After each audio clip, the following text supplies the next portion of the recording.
Hello everyone, welcome to SRIRAM IS. Welcome to this PYQ series. We come up with this PYQ series every day at 4 o'clock for you for your upcoming prelims examination. This is going to help you a lot in order to understand what kind of questions UPSC is asking, what is the trend of UPSC in different subjects, and how you should streamline your preparation according to the trend of UPSC. So today we are going to see another topic of polity.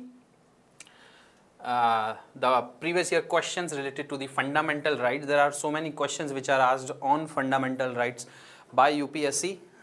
We have already covered few questions in the previous video of PYQ polity, and this is another video which will be consisting of 10 questions of fundamental right from previous year. Okay, so let's start. This is question number 1. Which one of the following categories of fundamental rights incorporated against untouchability as a form of discrimination? Very simple question. See, the point of studying PYQ is simply to understand what sort of question UPSC is asking and from what category, what topic, from where UPSC is asking question. If it is the topic of fundamental rights, two things. One, what kind of question UPSC is asking? So this is one kind of question where it has directly asked about untouchability, and if you know that Article 17 of the Constitution talks about untouchability, okay, and the abolition of untouchability and its practice or preaching is a crime in this country. If you know this thing, then you will be able to answer this question very easily, okay. And second, you will be able to understand the scope of UPSC, that if it is the fundamental rights topic, to what depth UPSC can go to ask a question, how much you have to interpret while giving the answer, how much you have to study while you are preparing for this particular examination. So all these things are very important for your preparation, for marks maximization. You should always pay attention to the previous year questions of UPSC, and let's answer this question. Which of the following category? So there are categories, as you know, right to equality, for example. Right to equality, the category comes under article number 14 till article number 18, and right to freedom, okay, this is equality. Then this is freedom starting from 19 goes till 22. Then start right against exploitation 20 to 23 and 24. Then right to life and personal liberty, which is also already covered under article right to freedom, sorry, exploitation. And then comes the religious right from article 25 to 28. Then rights for the minorities in 29 and 30. So these are several categories which are given, and under those categories rights are mentioned under different articles in the Constitution. So article number 17, if you see, the category is right to equality, starting from article number 14 to article number 18. Article number 14, simply it's a broader concept telling about equality before law and equal protection of law. Then that particular article is particularized in article number 15 and article number 16, where several grounds are given on which the state must not discriminate anybody when it comes to general discrimination or when it comes to discrimination pertaining to jobs, okay. Then article 17 talks about untouchability, and article 18 talks about abolition of titles. All of these articles starting from 14 to 18 tries to establish equality in the Indian society. So you have to understand that, and the deeper your understanding is of any subject, the easier it will be for you to answer, okay. So which is the category here? Right against exploitation? No. Freedom? No. Constitutional remedies, that is covered under article 32. This is right to equality, we have already seen. So the correct answer is option number D. Let's jump to question number 2. Right to privacy is protected as an intrinsic part of right to life and personal liberty. We know this comes under article 21 of the Constitution, okay, right to life and personal liberty. So right to privacy Puttaswamy judgment has came in 2017 and has interpreted this particular article number 21 in a different light, where right to privacy has also become a fundamental right now. Okay, and several judgments which were not recognizing right to privacy were criticized and were overturned in that particular judgment of 2017 by the Supreme Court. So you must know this basic information that right to privacy comes under right to life and personal liberty. It is an intrinsic part of life and liberty of human. It is the basis of human dignity, privacy. Think about a situation where somebody is looking after your phone, not in a positive way. They are just looking at whatever stuff you do on your phone or whatever you do in a closed room everywhere. So it's a breach of privacy, and that's not allowed. It's against human dignity, and hence it's a fundamental right. So which of the following in the Constitution of India correctly and appropriately imply the above statement? Okay, Article 14 and the provisions under 42nd Amendment Act. Now, we have already seen right to life and personal liberty comes under Article 21. That's the heading of Article 21. Okay, so we can directly jump to that particular article. 14 is eliminated, 17 is eliminated, and 24 is eliminated. Now look at this. See, Article 21, the freedom guaranteed in Part 3rd of the Constitution. Part 3rd simply means starting from Article number 12 to Article number 35, which is about the fundamental rights, and hence C will be our option. So how simple are these questions? If you know the basic concept of fundamental rights, you will be able to solve it and gain 2 marks very easily in these questions. Now every year UPSC is asking around 15 to 20 questions from Indian polity, and these questions, answering these questions are very easy. See how easy it is. If you just know what is right to privacy, if you just know what is Article 21, and the Article 21 has expanded itself a lot and now also covers right to privacy, you will be able to answer this very quickly without wasting any time, that Article 21 is the right answer here. Article 21 and the freedom guaranteed under Part 3rd of the Constitution. Now moving on to question number 3. Consider the following statement in respect of Bharat Ratna and Padam awards. So we have seen article number 18, abolition of titles, which is also covered under right to equality. It talks about abolition of title such as Raj Pramukh and Sardar and all sort of titles which were given by the government before the commencement of the Constitution to create a privileged class are now abolished. There shall not be any kind of inequality in the society. So article number 17 and article number 15 and 16 in one or the other way tries to uplift the downtrodden, try to eliminate the untouchability. On the other hand, article number 18 is trying to drag down the people who think themselves as a different class, somebody who thinks themselves as class apart. The people who have been given, titles. That's not allowed. Everybody is equal here. Nobody is given title at the same time. Nobody is considered as a downtrodden or an untouchable. Everybody is at an equal level. They all are citizens of India. Okay. But at the same time, Article 18 also talks about meritocracy. You have to, promote merit in the society. Then some kind of recognition is given by the government. That is also important. If you do not give recognition to people who are performing well, then what is the meaning? Now that recognition must not turn into a title. So you have to understand, title is a different thing. When it comes to Bharat Ratna and Padam award, these are different. Okay, so if you see, these are the national awards. One of the interpretation of the court's judgment, court clearly says that these award does not come under Article 18 clause number 1. They are not considered as titles. These are national awards. At the same time, this article says that title cannot be given.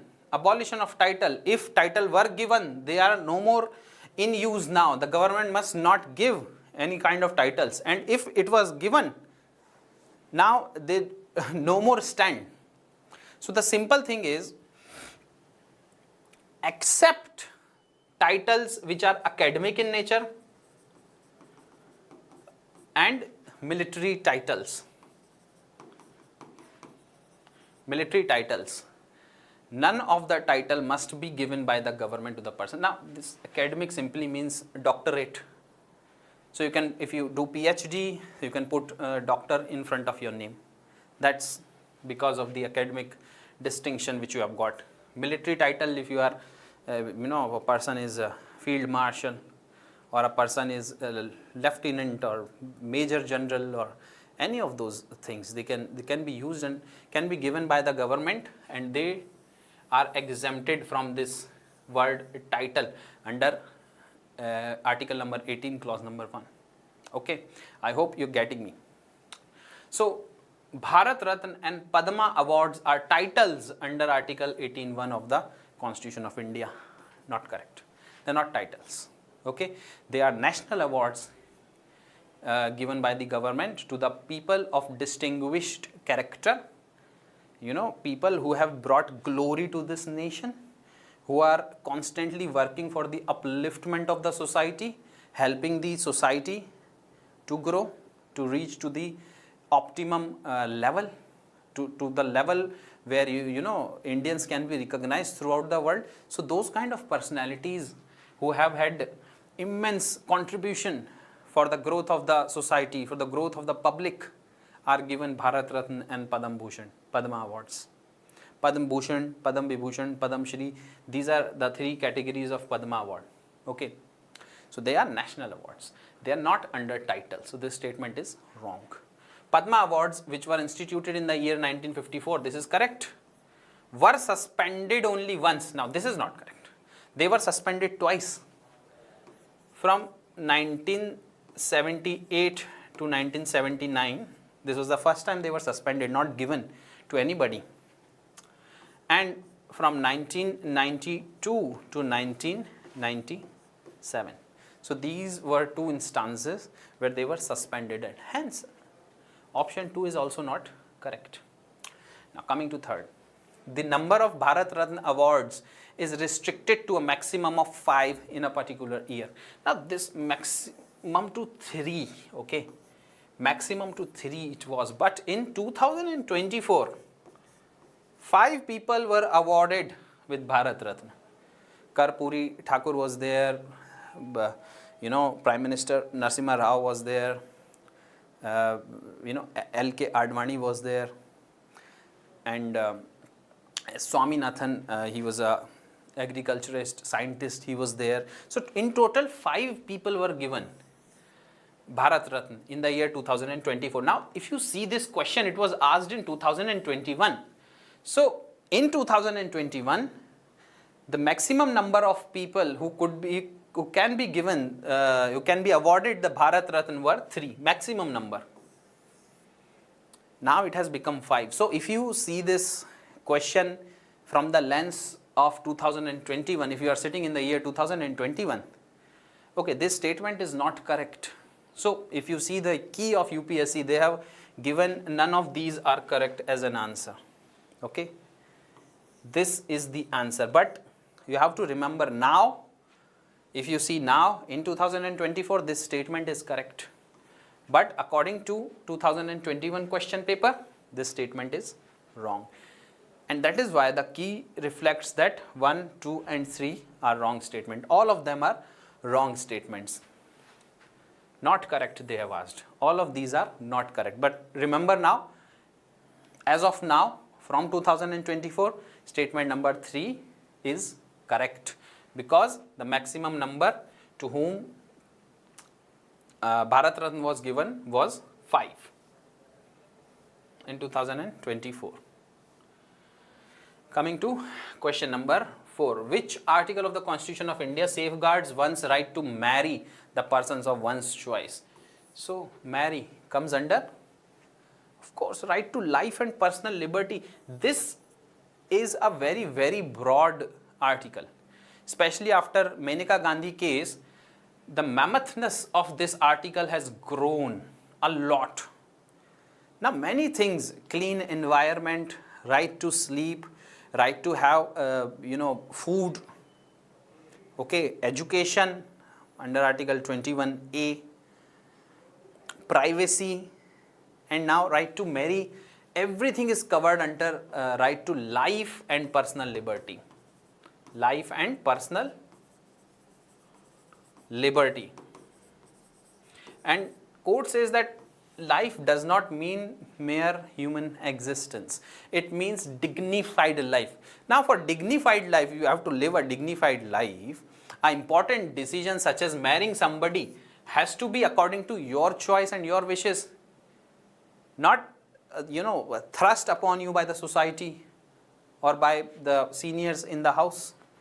That if a person is not willing to marry another person, a girl is not willing to marry a boy, but the family wants it and the family pressurizes her, that is the violation of the fundamental right of the girl. And which fundamental right? Article number 21. So deeply you have to understand these concepts. Fundamental rights are applicable every day in your life with every decision you are taking. Fundamental rights are made as per the society and they are interpreted by the Supreme Court as the society is evolving. Now new rights are coming with the coming of DJ, let's say. Now DJ, they are, if somebody is sitting in a peaceful environment and if a DJ is being played, say 50 meters away, it is going to blow up your mind because the sound is too loud. That is noise pollution.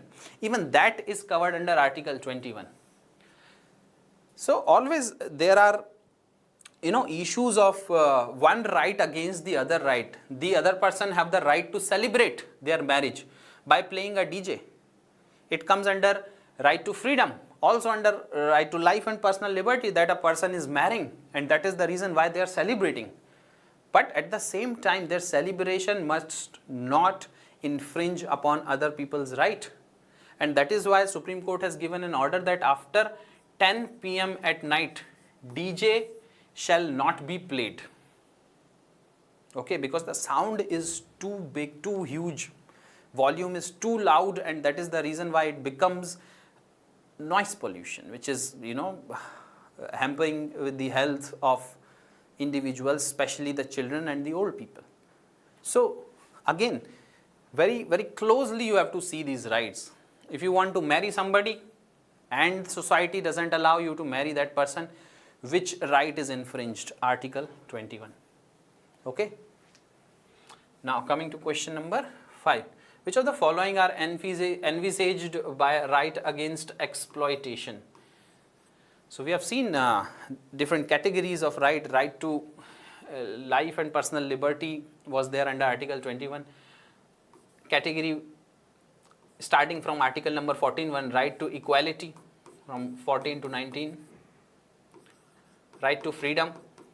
Similarly, right against exploitation, 23 and 24. Here, if you see, starting from Article number 19 continuing to Article number 22. So these are important categories. Right to equality from 14 to 18, right to freedom from 19 to 22, right against exploitation from Article 23 and 24, both are combined.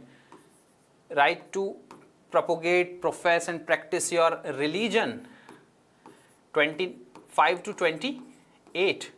Then comes right of minorities, linguistic and other kind of minorities in India, 29 and 30. So different categories are there. And right against exploitation, if you see, Article 23 and 24. Now Article 23 clearly prohibits any kind of forced labor, beggar. It prohibits. Now see, prohibition of traffic in human being. Yeah, this is another thing which is prohibited by Article 23, and forced labor. So this is Article 23, which very much falls under right against exploitation. Abolition of untouchability. This is Article number 17, which falls under right to equality. protection of the interest of minorities. This is 29, falls under 29 and 30, right of the minorities. And now you see fourth one, prohibition of employment of children in factories. Children of the age of 14 and less must not work in hazardous factories. This is article number 24. So option number 1 and option number 4 are the correct options here, and hence C is the correct choice. Question number 6, right to vote and to be elected in India is a fundamental right, natural right, constitutional right, or legal right. Now, fundamental rights are covered from 12 to 35. So, surely nowhere it is written that right to vote is a fundamental right. So, A is not our option.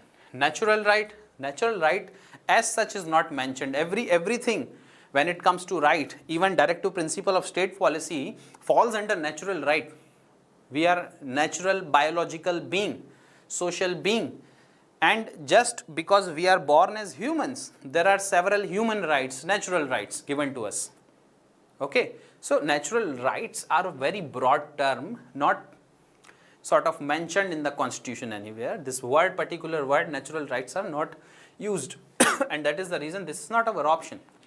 Constitutional right are those rights which are mentioned in the constitution, not necessarily a fundamental right, but anywhere in the constitution. For example, article 300A, this is a constitutional right, right to property, because it is mentioned in the constitution. And then comes the legal right. Through statute, these rights are given. Through the laws and the policies made by the parliament and the state legislatures. So if you see, right to vote, not directly mentioned in the constitution, but article 325 and article 326, if you study these two articles, you will see that right to vote is very much a constitutional right. That nobody should be discriminated to cast a vote on the basis of religion, race, caste or sex. This is what is said under article 325. There shall be an electoral roll which must consist of every citizen of India above the age of 18.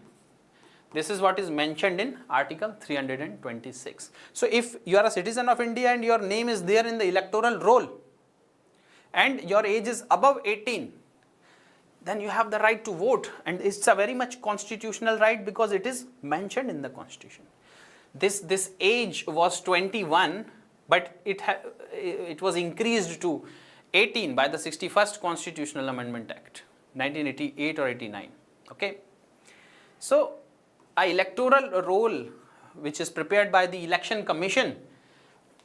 Electoral roll is a roll, it's a list where name of every person who is a citizen of India and is eligible to vote is given. Okay. So it is very much a constitutional right, right to vote, because remnants or sort of the facets of right to vote are mentioned under article 325 and 326. So hence D is our option. 7. With reference to the writs issued by the courts in India, consider the following statements. So two kind of writs are asked here: mandamus, which in a layman's terms converts to we command. The court is commanding something. And the other one is quo warranto, to check the legality of office of a person. Okay, let's read it. Mandamus will not lie against a private organization. It's not issued against a private organization unless it is entrusted by a public duty. So one thing you must know, that mandamus is issued against inferior courts,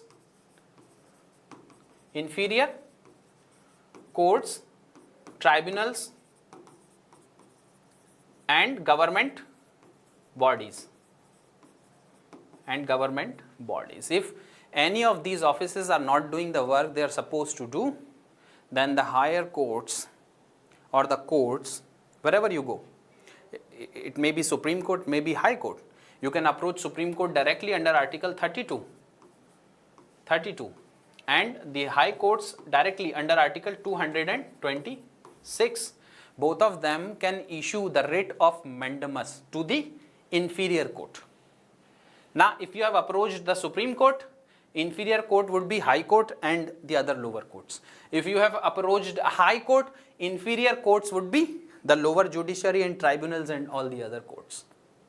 But the high court cannot issue mandamus, writ of mandamus against the Supreme Court. That is important. That is why the word inferior courts are used, tribunals are used, and other government bodies. So it has to be some sort of public authority against whom mandamus is used.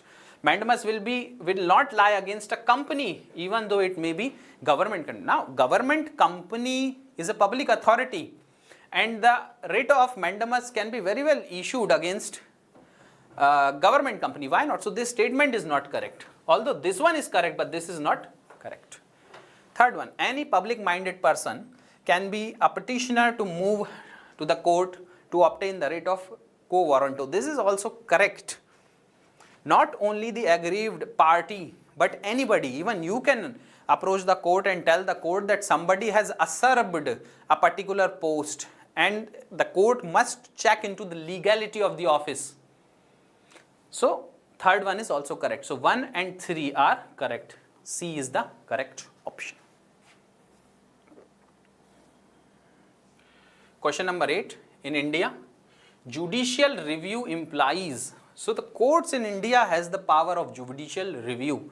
Not directly mentioned in any article of the Constitution, but in a way, if you see article number 13 of the Constitution provides the power to the court to check the legality, to check whether the particular action done by the executive or the law or the policy made by the parliament or the state legislature are against the fundamental right or not. And if they are against the fundamental right, infringing or curtailing any fundamental right,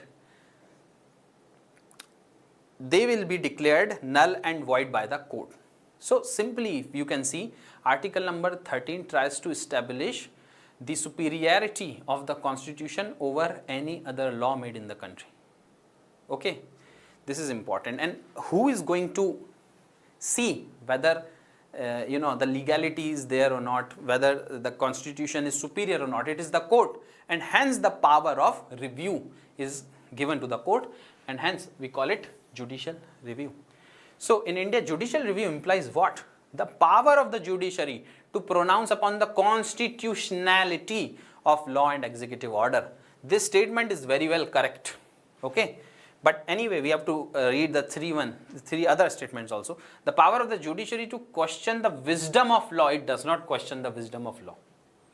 Okay, it's a very wrong phrase, because parliament itself is a body in a democracy. People elect their leaders who go into the parliament to make law, or to the state legislative assemblies and make law. Anything made by them is wise, is considered wise, is applied as a legal body throughout the country. So any provision, policy, law made by the parliament, its wisdom shall not be checked by the court, although its constitutionality is checked by the court, and hence we can say this is a wrong option.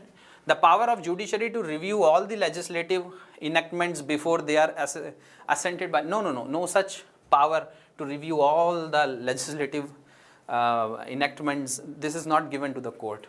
Only to check the legality, only to check the constitutionality of the laws. The power of the judiciary to review its own judgments given earlier in similar or different cases. Now, court does have this power. Court does have this power, but this power is not judicial review. Okay? So I hope you understand. A is the option. The court can always review its earlier judgment. If a larger bench comes, it can also overturn its previous judgments. With reference to India, consider the following statements. Judicial custody means an accused is in the custody of the concerned magistrate, and such accused is locked up in the police station, not in jail. Now, you should understand one thing. If a person is arrested, immediately the grounds of his arrest must be conveyed to the person. Under Article 22, every person who is arrested has the right to know the grounds on which the person is arrested. किस charge पे arrest किया है वो बताना पड़ेगा. If you are taking that person to some location, the location must be known or must be conveyed to a relative of that person. And at the same time, the person who is arrested must be given a legal representative if he is unable to afford, and if he is able to afford, then he shall has the right to afford legal representative to defend himself. And within 24 hours, this arrested person must be presented in front of a magistrate. So for 24 hours, this person is in police custody. The moment the person is arrested and in 24 hours taken to the magistrate, now the person is in the custody of the magistrate. And once the person is in the custody of the magistrate, the person always goes to the jail, not to the police station. If a person is going to the police station, that simply means the person is in police custody, not in judicial custody. Judicial custody simply means in the custody of the magistrate and has to go to the jail. Now, depending upon the heinousness of the crime, whether it's a cognizable offense or not, this custody in jail can be extended from 60 days to 90 days. Okay. And from these 60 to 90 days, maximum of 15 days police custody can be given. Maximum of 15 days, not necessarily in a row, consecutive 15 days. It can be for 3 days at once, then 3 days, and then 5 days, and then 4 days, like this also. But maximum of 15 days out of these 90 days, not more than that. Okay. And that is only given for interrogation, not to torture the person. So you should understand these things. It's very important, very, very basic procedural code in India, which is very much linked with the rights of the person, fundamental right of the person. So statement 1 is a wrong statement. If it is a judicial custody, a person has to go to the jail, not to the police station. Wrong statement. During judicial custody, the police officer in charge of the case is not allowed to interrogate the suspect without the approval of the court. True. A person is in judicial custody, not in the police custody. Police custody can be given for 15 days by the court. And once the person goes into police custody, then the police officer or the officer in charge of the case can interrogate. But if the person is in judicial custody, the police officer cannot interrogate without the approval of the court. Only 2 is correct. So, we are coming to last question, question number 10th. With reference to India, consider the following statements. When a prisoner makes out a sufficient case, parole can be denied to such prisoners because it becomes a matter of his or her right, cannot be denied. So what is this word parole? If somebody is in custody, allowing that person to go and mingle up in the society for few days, for temporary release of that person into the society is called as parole. Okay, there's a committee which looks after the behavior of the person and decides whether the person should be given the parole or not. And if given the parole, they go out for a temporary period and then come back. Okay. So, parole cannot be denied to such prisoners because it becomes a matter of his or her right. Always remember one thing, parole is never a right. It is the discretion of the committee, discretion of the state. It is not a right. Even if the prisoner makes out a sufficient case, parole is never a right. I hope you got it. So this is a wrong statement. Statement number 2, state governments have their own prisoner release on parole rules. So law and order, jails, all these things fall under the state list, and hence the state government makes law on all these things, and that is the reason why statement 2 is correct. So B is the correct option. So thank you very much for joining me in this PYQ session. We have covered 10 important questions which has given insight to you about the UPSC trend, UPSC examination. We are going to come up again with next topic, with next subject tomorrow at 4 p.m. Be there at 4 p.m. every day to have a look into the previous trends of UPSC through these previous year questions. Thank you very much for joining me. Have a nice day. Bye bye.